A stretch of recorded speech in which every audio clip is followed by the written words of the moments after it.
आप एवं आपका प्यारा परिवार स्वस्थ, सुरक्षित, सुखी एवं समृद्ध रहें, यही प्रार्थना।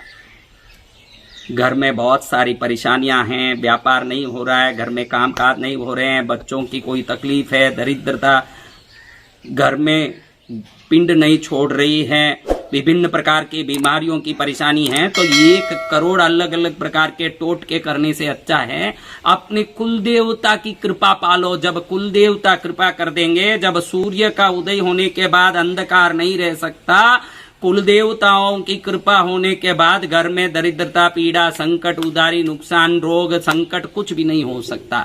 अगर आपके घर में कोई प्रकार का संकट है, कोई परेशानी है, रोग है, तकलीफ है, बीमारी है, पैसों का तंगाई है, तो समझना कि कुल देवी की कृपा की कमी है।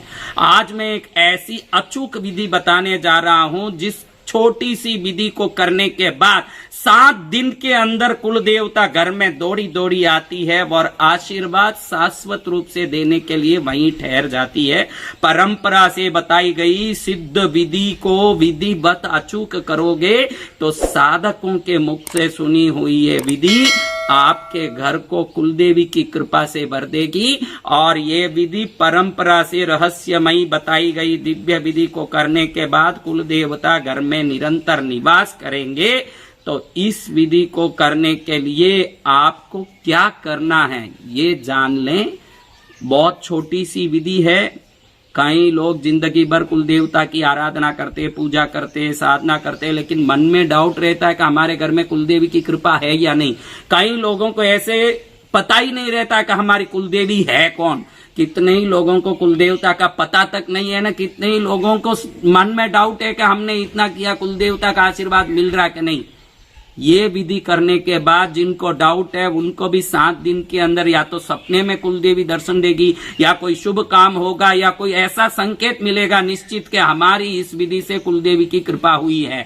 यह निश्चित रूप से 7 दिन के अंदर मालूम पड़ जाएगा। और जिनको कुलदेवता का पता तक नहीं है उनको भी उनकी कुलदेवता आशीर्वाद देके घर में कल्याण कर देंगे।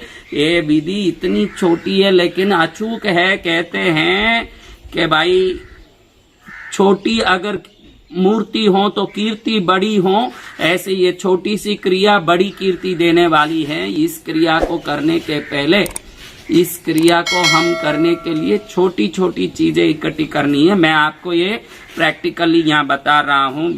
और ये देखिए, ये छोटा सा लाल कपड़ा है, इतना सा कपड़ा लेना है और कुछ नहीं।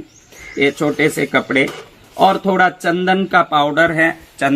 चंदन का पाउडर दुकानों में मिलता है। ये भस्म है, भस्म। ये कुमकुम है, ये लाल डोरा है, ये हल्दी है, ये कोयला है, ये कोयला है, और ये एक लोबान के धूप की, लोबान का धूप है। इतना बड़ा भी नहीं, छोटा सा टुकड़ा हो तो भी चले। मेरे पास पड़ा था, मैंने ले लिया है। एक इतना सा ये लाल कपड़े को लिया, एक कोयले के टुकड़े को अंदर रखा। ये लोबान का धूप का ये भट्टी है। लोबान धूप बोलोगे तो दुकान में मिलेगा। इस छोटा सा टुकड़ा रखें, थोड़ा सा चंदन डालें, थोड़ा सा भस्म डालें, थोड़ा सा कुमकुम और एक हल्दी का गांठ। बस इतना ही हो गया।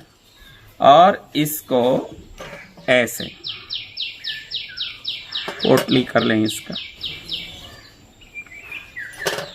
इसे पोटली कर लें। ये लाल डोरे को लें, इस लाल डोरे से इसको आप अच्छे से बांध लो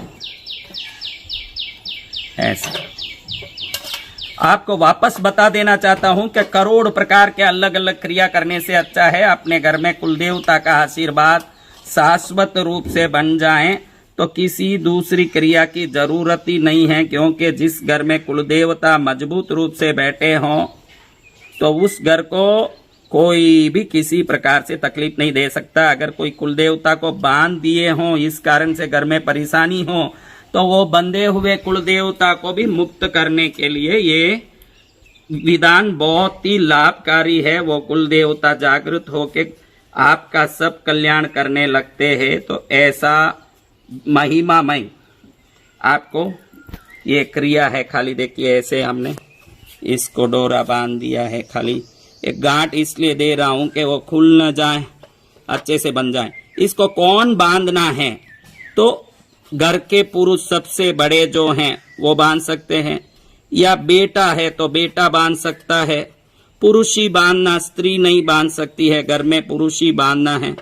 कोई बड़ा आदमी है घर का सबसे बड़ा, वो बांध सकता है, या बेटा बांध सकता है। कब बांधना? तो शुक्ल पक्ष की अष्टमी सर्वोत्तम है, पूर्णिमा, या शुक्ल पक्ष का आपके कुल देवता की तिथि कौन सी है उस तिथि में बांधे। तो हर एक कुल देवताओं के अलग अलग तिथि होती है। किसी की एक कम पहला दिन शुक्ल पक्ष का, किसी का पंचमी, किसी का अष्टमी, किसी का नवमी। तो आपके कुल देवता का जो दिन है उस दिन में इसको बांध लें, बना लें। उसी दिन में इसको अपने घर के मुख्य दरवाजे के पीछे अंदर बांधना है। आपको एक रहस्य बताऊं कि पूरे घर में एक घर बनाते हो आप, तो उस घर में अलग अलग जगह पर अलग अलग देवों का स्थान होता है। जैसे नैऋत्य कोण है तो कुबेर देव का वो स्थान है, वायु कोण है तो उसमें अश्विनी कुमारों का स्थान है, वायु कुमार का स्थान है। पश्चिम का दिशा है तो जल का स्थान है, वो वरुण कुमार का स्थान है। ऐसे विभिन्न स्थानों में घर के दरवाजे के मुख्य दरवाजे के अंदर ऊपर जो अपने घर के दरवाजे के बारोद के ऊपर का जगह है, ये घर की कुलदेवी का जगह है और अष्टलक्ष्मियों का जगह है। उस जगह इसको बांधते ही कुलदेवी जान लेती है कि मुझे घर वाले बुला रहे हैं, तो तुरंत वो आके आशीर्वाद देके वहां निवास करने लगती है। इस गांठ का ये सबसे बड़ा रहस्यमय ये विधि है। इसको शुक्ल पक्ष के आपके कुलदेवता के तिथि में बांधे। 7 दिन के अंदर दरिद्रता भागेगी, दुख भागेगी, संकट भागेगा। देखो साधक कुछ भी बोलते हैं तो मात्र जन कल्याण और लोक कल्याण के लिए बोलते हैं। ना मैं 20 साल में कभी किसी से मोबाइल में बात किया हूं, ना कभी किसी से साबुन, कपड़ा या कोई वस्तु मंगाया हूं 20 साल में। त्यागी पुरुष जो भी बोलते हैं मात्र लोक कल्याण के लिए बोलते हैं, और लोक कल्याण के लिए वो कुछ भी समझाते हैं। तो इस विधि को संत साधकों के मुख से समझ के करोगे, जरूर इसका लाभ होगा। इस विधि को करने के बाद जिसको लगे कि हमारी कुलदेवी कौन है पता नहीं है, उनको कुलदेवी आके आशीर्वाद देके उस घर में निवास करेगी। और जिन लोगों को अपनी कुलदेवी कृपा कर रही है या नहीं ऐसे संशय हो, उनका भी कल्याण होगा। लेकिन ध्यान रखिएगा, मैं कई घरों में जाता हूं और देखता हूं कि लोग कुल देवी को, देवी देवताओं को बैठा तो देते हैं, खुद बाटी, दाल, चूरमा, माल ठोकते रहते हैं। वो देवता को एक इतना सा दीपक करके फिर उनसे करोड़ों अरबों मांगते हैं। अगर आप अपने देवताओं की कृपा चाहते हो, कुल देवता की कृपा चाहते हो, तो कम से कम एक गुलाब का फूल चढ़ाओ, रोज धूप दीप करो, कुंकु की टिक्की करो, एक छोटी सी चांदी की बाटकी में जो आप खाते हो आपके लिए बनता है, उसमें पहला निकाल के गाय के लिए, दूसरा निकाल के कुत्ते के लिए, तीसरा निकाल के कौवे के लिए, चौथा निकाल के कुल देवता के लिए। सबसे पहले कुल देवता को वो रोटी सब्जी जो बने उसको आप निकाल के रोज चढ़ाओ। फिर आपके घर के पुरुष को, बेटे को वो प्रसाद के रूप में दो। वो खाने वाले प्रसाद कभी निरोगी रहेंगे, कभी उनको दरिद्र नहीं आएगा। चढ़ाना उनको है, खाना हमको ही है। कोई वो देवता आके खाने वाले नहीं, उनकी दृष्टि से तो वो और भी बड़ा प्रसाद बन के हमारा कल्याण करने वाला है। लेकिन कई घरों में मैं देखता हूं इतना सा दीपक जलाते हैं, ऐसा करते हैं, आंख बंद करके खोले जब तक तो दीपक ही खत्म हो जाए, इतना सा तो 2 बूंद घी डालते हैं और दुनिया भर का वहां खड़े होके मेरे को अरबोपति बना दो, मेरा रोग मिटा दो, मेरा संकट मिटा दो। अरे किसी से कुछ मांग रहे हो तो पहले उनकी भक्ति तो अच्छे से कर लो। पहले कुमकुम की टिक्की करो, फिर कुछ पुष्प चढ़ाओ, बढ़िया धूप करो, एक दीपक करो, फिर कुछ नैवेद्य गरम चढ़ाओ, फिर भक्ति करके उनसे मांगोगे तो भक्ति का परिणाम भी शुभ आएगा। खाली सूखा पड़ा हुआ आपके देवों का स्थान और दुनिया भर का मांगने उधर दौड़ोगे तो कुछ नहीं होगा। इस क्रिया को करने के बाद कुल देवी अचूक आएगी, अचूक लाभ देगी। उसका संकेत या परिणाम आपको तुरंत देखने में मिलेगा। ऐसी अचूक क्रिया वाली ये इसी विधि को, जिसमें हमने देखा कि लोबान की भट्टी, हल्दी का गांठ, कोयला, चंदन का पाउडर, कुमकुम और भस्म, ये 6 चीज डाला है। और मैंने कहा कि घर में अष्टलक्ष्मियों का निवास स्थान, कुलदेवी का दिव्य स्थान है, अपने घर का मुख्य दरवाजा, और उस दरवाजे के ऊपर इसको लगाना है और कहीं कुछ काम नहीं करना है, मात्र यहाँ पर अपने घर के दरवाजे पर इसको लगाना है। यहाँ पर आप देखेंगे कि ये हमारा यहाँ विंध्याचल में मेरे साधना आश्रम का मुख्य द्वार है। यहाँ पर इसको इसी डोरे में, अभी देखे तो इसी डोरे से लेके ऐसे मैंने उसी डोरे में से ऐसे टांग दिया है। अगर आपको नई कीली लगाना पड़े तो पीतल की कीली लगाओ तो बहुत अच्छा है, पीतल की कीली आप लगाओ तो बहुत अच्छा है। ऐसे लगा दिया, बस इतनी सी क्रिया।